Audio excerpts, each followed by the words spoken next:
part of our church are very helpful in as you start looking at the documents that are in front of you and thinking about what the plan says to you and where it calls you.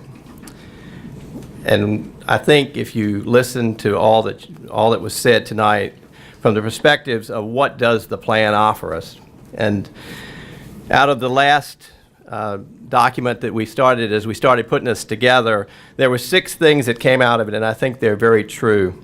And I want to thank Carolyn because she put these together, and I think they're great summarizations. It allows us to implement a clear vision for ministry and advance it going forward, number 1. Secondly, it allows us to undertake some new approaches to develop disciples. Third, it will help us to continue building a warm and welcoming community of believers. 4, it will help us to examine how and when we worship, responding to the needs of our church community. 5, it will offer opportunities to shift our ministry from a shared responsibility among the pastors and officers to one of the greater participants in the church community and involve our members. And 6, it will inspire new initiatives that will come from our lay community. The next step in this process is probably one of the most important ones, which is why we spent so much time talking about them this evening. We have 21 objectives, and these objectives will develop into our action plans, and our action plans will carry out our goals, and our goals will carry out our initiatives. And as a result of that, our wonderful vision and mission, which is on the first page of the document, will come true for us. And I want to take just a minute to talk about the objectives and why these teams are very important to us going forward. The objective teams and the information that they'll be given and the things that they will examine will answer 4 questions. What? What are we trying to do? How much? How can we measure success with these things? To whom? What are the intended persons to be affected by the service and our programs and our outreach? And the last is when.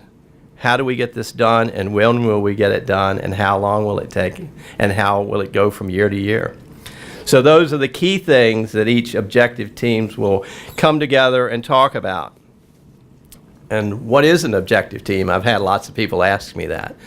Well, an objective team will be a group of 10 to 12 people that will take this objective and meet in whatever form they choose to meet in, when they choose to meet, how they choose to meet. It can be over dinner, it can be here, it can be any way that the team wants to work. And basically, we have a timetable where we hope to have these objectives defined and the course of actions laid out. Our goal is to, by the end of this year, by December 31st, we hope to have a comprehensive plan for this congregation that we will come forth with, and everybody will go, wow, this is a great future for this congregation, right? Wow, this is a great future for this congregation. This, at the end of each group, objective teams group, they will provide us back with the strategic planning committee, which has the responsibility for putting all of this together. And will give us that information, and we'll look through it, make sure it fits into the whole program.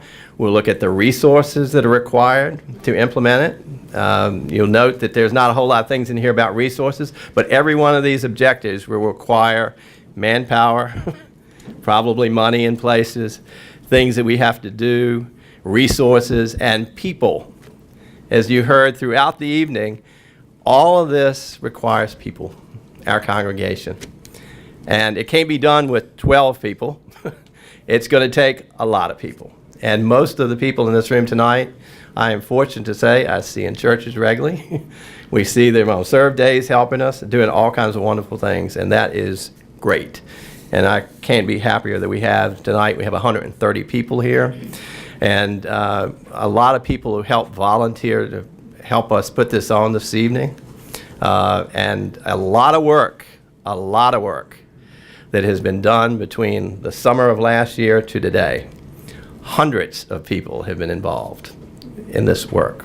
So I thank all of you who are here tonight who've done the work to get us to this point.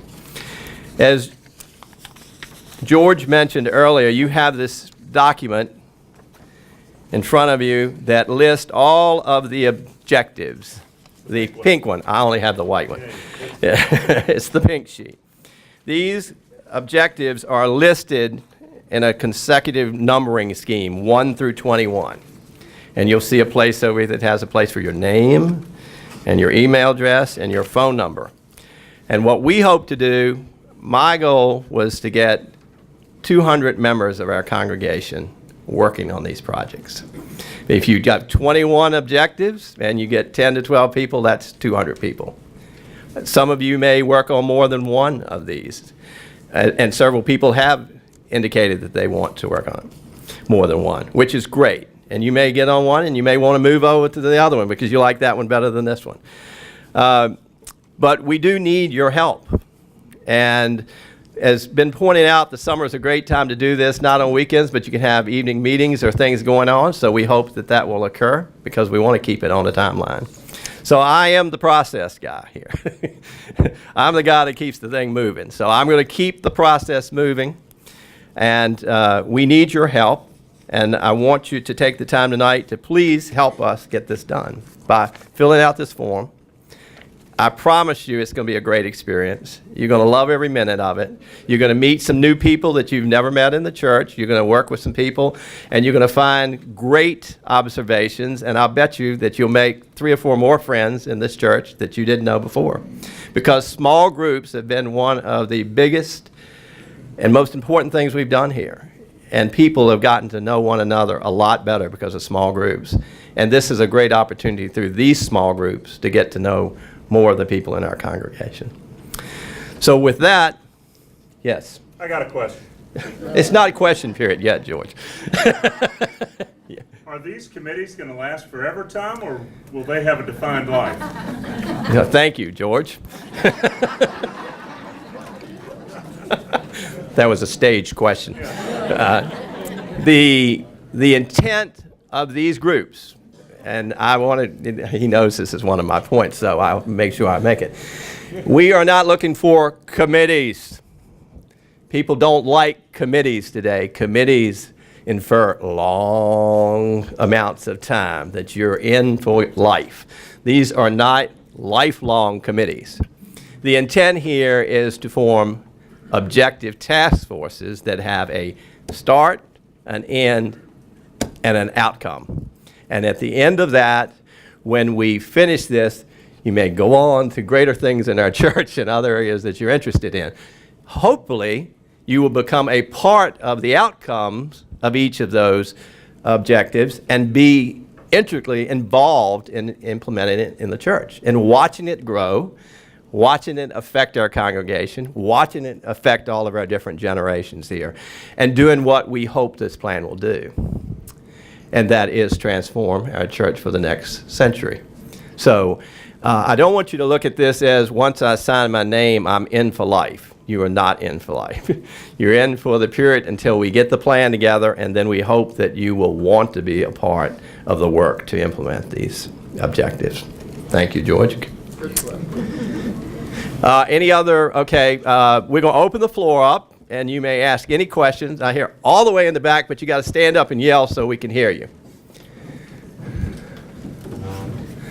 It seems like in some situations it would be good to have coordination between the various committees. Like 15 and 16, were they to develop what they were doing prior to 17 even beginning to meet?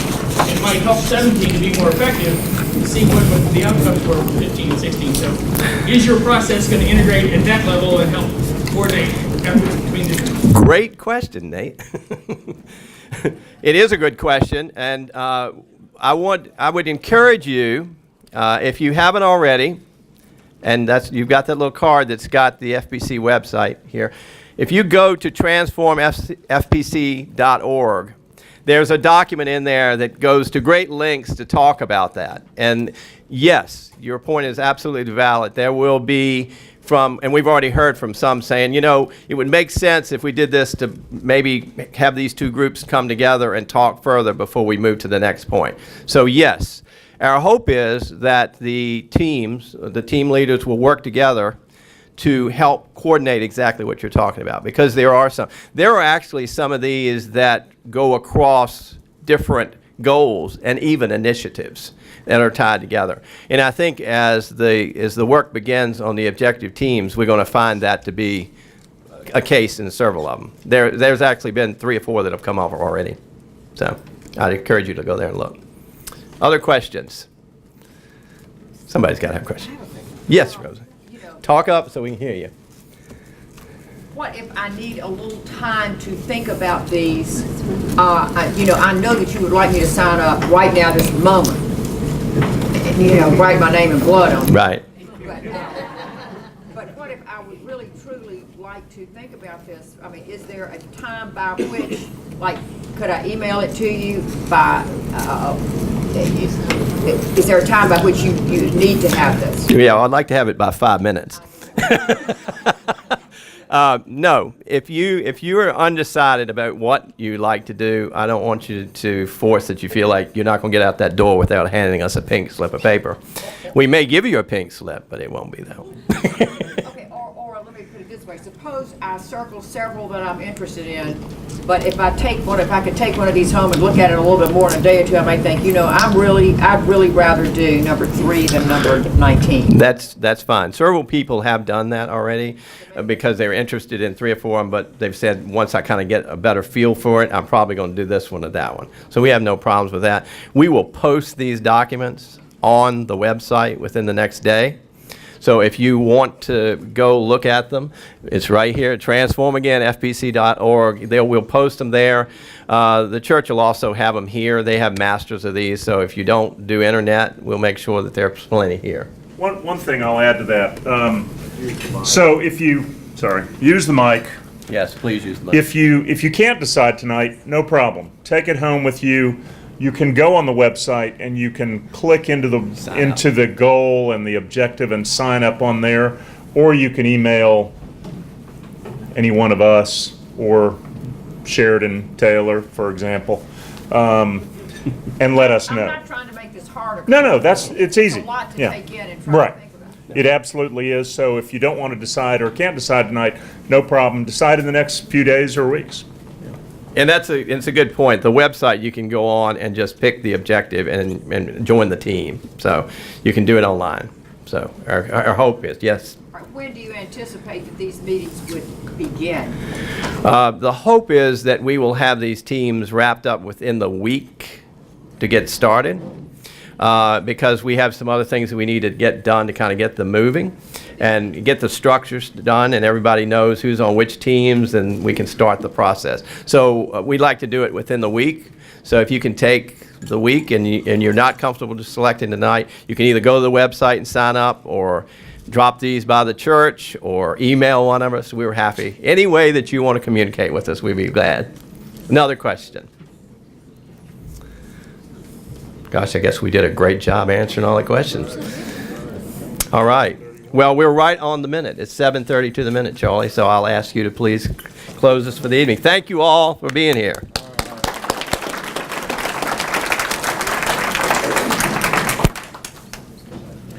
This is an exciting time to be a part of this Christian fellowship and to see the way the Holy Spirit speaks to people all around the room and leads us toward the kingdom that's coming closer every day. Will you stand where you are? Marcia, will you come up here? I'm going to sing Blessed Be the Tie That Binds. You're going to help me. There's a hymn we sang when I was a child at the end of the communion service, and the first verse is, Blessed be the tie that binds our hearts in Christian love, the fellowship of kindred minds is like to that above.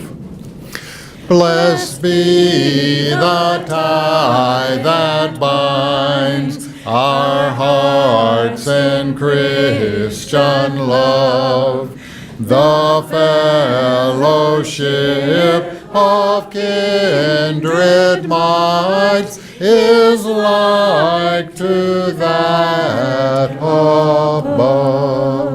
Go in peace to love and serve the Lord. Amen. Thank you.